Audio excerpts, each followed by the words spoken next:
বসন্তৰ লগতে বিহু অহাৰ দৰেই শৰতৰ লগত পূজা অহাৰ দৰেই অসমত যেন প্ৰতি বছৰে পৰীক্ষাৰ লগতে আহে বিতৰ্কও। আকৌ এইচএছ এক্সাম বিসংগতি। প্ৰশ্নকাকতৰ প্ৰশ্ন দেখি হতভম্ব অধ্যাপক পৰীক্ষাৰ্থী।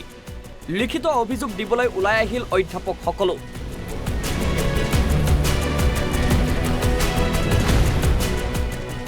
নৃতত্ব প্ৰশ্নকাকতত অসমীয়া ভাষাৰ শ্ৰাদ্ধ পতাৰ গুৰুতৰ অভিযোগ উত্থাপন। কেৱল ইমানেই নহয়, এই প্ৰশ্নকাকত AI জেনেৰেটেড বুলিও সন্দেহ। এই সন্দৰ্ভত কোনোবা এজন যিগৰাকী পেপাৰ ছেটাৰেই হয়নে কোনোবা এক্সপাৰ্টক মাতি আনি পেলাই বোলে সুধিছিলোঁ, এক্সপাৰ্টে হেনো চাই পেলাই ক'লে যে এইখন ঠিকেই আছে।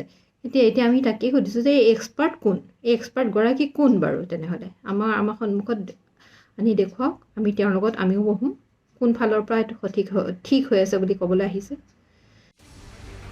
কেতিয়াবা প্ৰশ্নকাকত লিক, কেতিয়াবা আকৌ উত্তৰ বহি খাই গৰুৱে। অৱশ্যে এইবাৰ মেট্ৰিক হায়াৰ ছেকেণ্ডাৰী পৰীক্ষাৰ পূৰ্বে আগতীয়াকৈ বহু সাৱধানতা লোৱা বুলি দাবী কৰিছিল পৰিষদে। কিন্তু বিতৰ্ক বিসংগতিক অসমৰ পৰীক্ষাৰ পৰা আঁতৰ কৰাটো যে ইমান সহজ নহয় তাৰেই যেন আকৌ এবাৰ পোৱা গ'ল প্ৰমাণ। সেয়া লাগিলে APSCই হওক অথবা মেট্ৰিক হায়াৰ ছেকেণ্ডাৰী। এনেকুৱা নহয় যে এয়াই প্ৰথমটো বিসংগতি অসমৰ পৰীক্ষাত।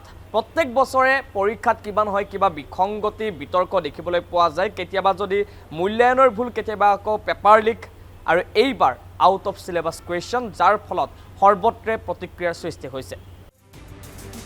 এইবাৰ বিতৰ্ক উচ্চতৰ মাধ্যমিক পৰীক্ষাক লৈ। উচ্চতৰ মাধ্যমিক এন্থ্ৰপলজী পৰীক্ষাত পাঠ্যসূচীৰ বাহিৰৰ প্ৰশ্ন অহাৰ ফলত বিপাঙত পৰিছিল পৰীক্ষাৰ্থী। পিছে এতিয়া সেই প্ৰশ্ন দেখি খুদ অধ্যাপকসকলো হৈ পৰিছে আচৰিত, যাৰ বাবে আজি বহু অধ্যাপকে নিজেই আহি অসম ৰাজ্যিক বিদ্যালয় শিক্ষা পৰিষদত লিখিত অভিযোগ দাখিল কৰিছে। যোৱাকালি হৈ যোৱা এই নৃতত্ব বিষয়ৰ প্ৰশ্ন কাকতখনত সাংঘাতিকভাৱে আমি কিছুমান বিসংগতি দেখা পাইছোঁ, যিটো এটা অভাৱনীয় কথা। কিয়নো এই প্ৰশ্ন কাকতখনৰ প্ৰায় 52 নম্বৰ প্ৰায় আমাৰ যিটো চিলেবাছৰ বহিৰ্ভূত। তাৰোপৰি যিখিনি ইংৰাজী বিষয় মাধ্যমত যিখিনি আমাক কুৱেশ্যন দিছে, তাৰে যিটো অসমীয়া প্ৰতিশব্দ, সেইটোৰ ক্ষেত্ৰত আমি দেখিছোঁ যে তাত যেন অসমীয়া প্ৰতিশব্দৰ একদম মৃত্যু ঘটিছে। ভয়ংকৰভাৱে তাত মানে কিছুমান ভুল আমাৰ পৰিলক্ষিত হৈছে।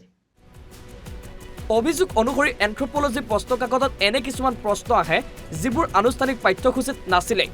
পৰীক্ষা শেষ হোৱাৰ লগে লগেই ছাত্ৰ ছাত্ৰীসকল বিভ্ৰান্ত হৈ পৰে, আৰু তাৰ পিছতেই এই বিষয়টোক লৈ ৰাজ্যজুৰি প্ৰতিক্ৰিয়াৰ সৃষ্টি হয়।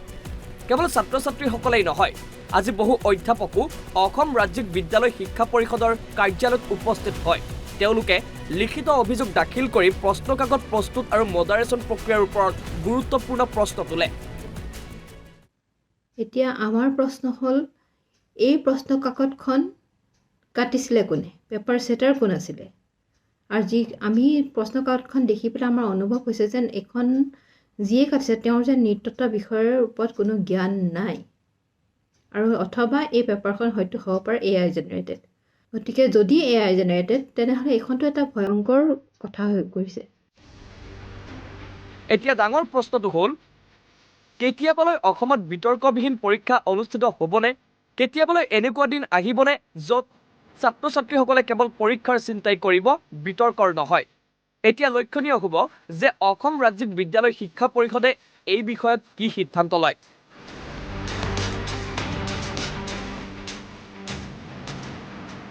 ভিডিঅ' জাৰ্নেলিষ্ট অংকুৰ কলিতাৰ সৈতে হীৰকজ্যোতি ডেকাৰ ৰিপৰ্ট, অসম লাইভ 24।